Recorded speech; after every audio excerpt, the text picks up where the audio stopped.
Thank you for tuning in to the best parenting show on the internet, Post Daily Dose. It's the Post. It's the Post. It's the Post. The Post Daily Dose. It's the Post. It's the Post.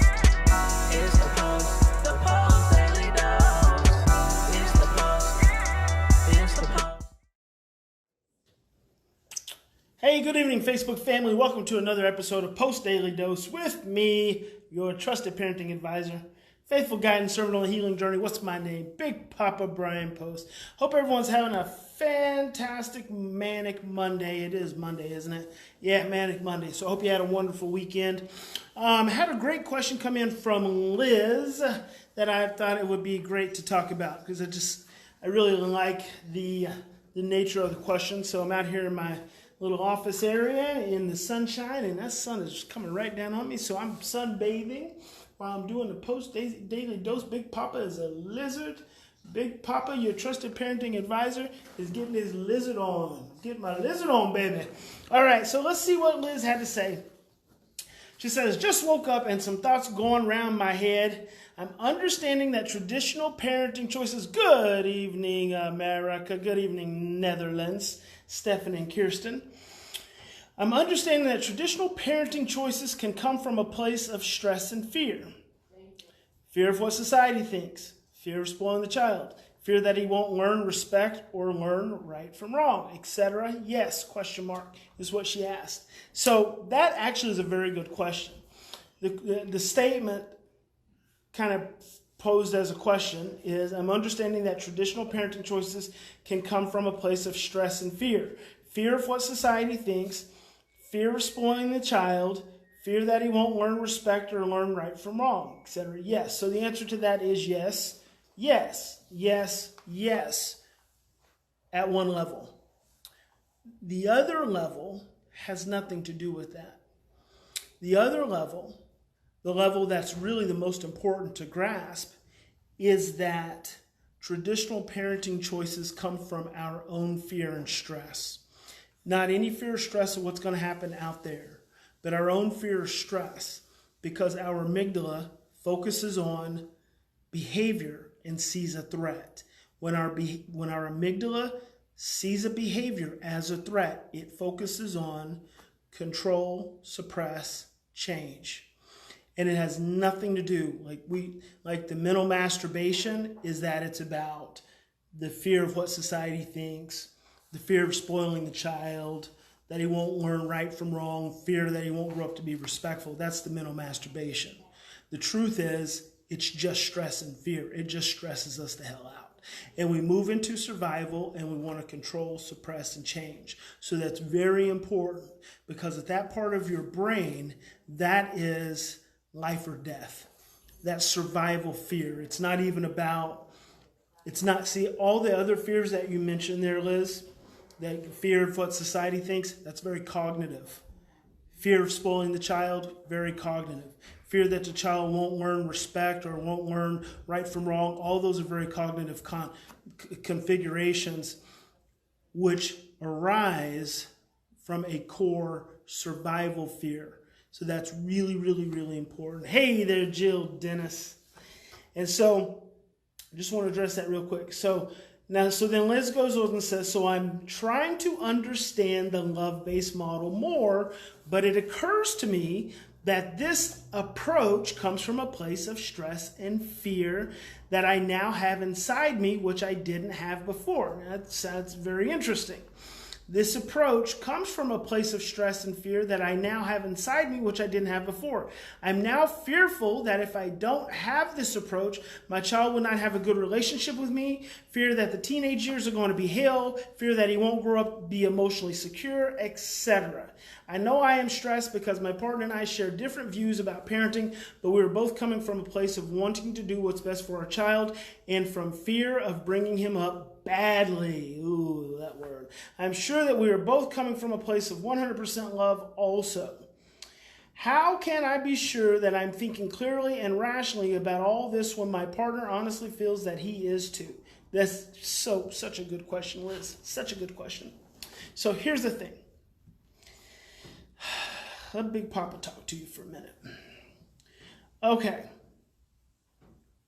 First, I'm going to start with that word badly. That's a judgment. You're not going to bring your child up badly. Okay? You're already past that. There's nothing bad you're going to do with your child because you took the time to send me a question. You're taking the time to be conscious enough to inquire about how you can parent better in a more secure way. So we're going to forget about bad. Okay. Number two, I'm sure that we are both coming from a place of 100% love. You two are the most loving parents that I know. I don't even really know you, but I know that you are practicing love at every possible turn with your children. So there's no question you are coming from as much love as you can possibly muster in any given moment. So let's just mark that right off. Number three, here's where fear gets tricky. It's where it always gets tricky. This is where love and fear gets tricky. When you become stressed, you automatically move into fear. Perfect love and fear cannot coexist. You're either one or the other. You can be the most loving parent, but also be the most stressed out, fearful parent. Because when you are in a place of love, you are truly in a place of love. But when you are in a place of stress and fear, you are truly operating from a place of stress and fear. So, in some regards, 100% love can be an oxymoron in our society because a lot of times what we're practicing is not actually love, but it's fear disguised as love. And so you really have to ask yourself, are you without stress? Are you absent fear 100% of the time? Well, just based on the question, we have to say no.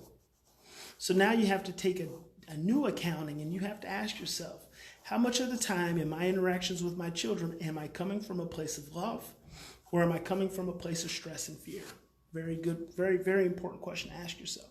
So now I'm going to back up a little bit. So you're wanting to practice an approach. Love is not an approach, Liz. Love is a way of being.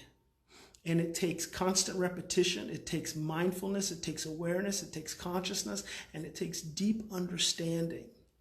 Love also permits you mistakes. Because love, from our human standpoint, is not perfect. We all have an example of perfect love, but we are not perfect. We are fearfully made. Therefore, our biggest challenge is to overcome our fear so we can be in a place of love. So you're taking an approach of love and then becoming stressed out and afraid. Now think about that for a moment. You want to practice love, but you're stressing and becoming afraid that you're not going to practice it right. That tells you you're stressed. If you're stressed, Liz, you're not in a place of love. Very important. Love is going to ask you to slow down. Love is going to ask you to take some deep breaths. Love is going to ask you to be patient. Love is going to ask you to fall and get back up and do better the next time. Love is going to ask you to apologize. Love doesn't expect you to have it right all the time. Love expects you to mess up. Love also expects you to become stressed out and fearful and do things that jeopardize your relationship with your child. But love invites you back into relationship with your child. So you said that I'm now fearful that if I don't have this approach, my child will not have a good relationship with me. You just cast love aside and you let fear take over. You are fearful that if you don't practice love, your child won't have a good relationship with you. Fear is the antithesis of love, Liz. See, I don't know. To me, I don't feel like that's a cognitive, breakdown that you're having in the understanding. I think it's just emotional. I think you just have to slow down, Liz. You have to trust and have faith that you're okay, that you're a good parent. But the moment you allow fear to step in place in between your relationship with you and your child, that's when you're letting fear manifest and become the reality. Remember, Deepak Chopra says, we cannot prevent the future from happening, but we can influence the future from the present. I'm going to say that again. We cannot prevent the future from happening, but we can influence the future from the present. What you put in today, what you put into this moment right now, is what's going to be made manifest in the future. If you put fear disguised as love into this moment, If you're trying to be the best possible parent you can be, but you are stressed out and you're anxious and you're fearful and you're walking on eggshells, that's what's going to show up in the future. You can create your future from the present, but you can't prevent the future from happening. Hope that makes sense. Stefan says, true love is without boundaries, where fear arises from these boundaries. Fear does arise from those boundaries. So, Liz says, it's fear that the teenage years are going to be hell. Who doesn't fear that the teenage years are going to be hell? I actually don't.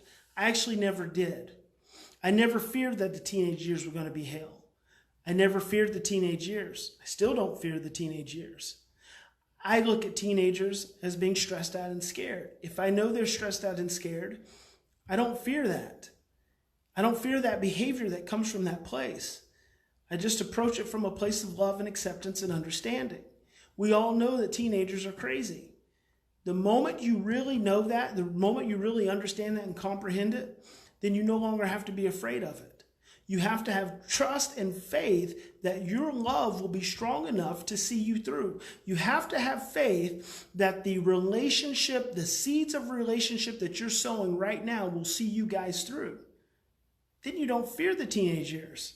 Then you're entering them from a state of love. And a fear that he won't grow up to be emotionally secure. Maybe he won't. But does that change the fact that you'll keep loving him? That you'll stop loving him? No. Maybe he'll be emotionally insecure. Oh, I know what you're doing. You're personalizing your child's behavior. You're personalizing the opportunities for your child's behavior, the perspective, the trajectory of your child's behavior. That's what you're doing. You're setting yourself up for failure. You're saying if my child isn't a certain way based on my behavior, it's going to be my fault. That's what you're doing, Liz.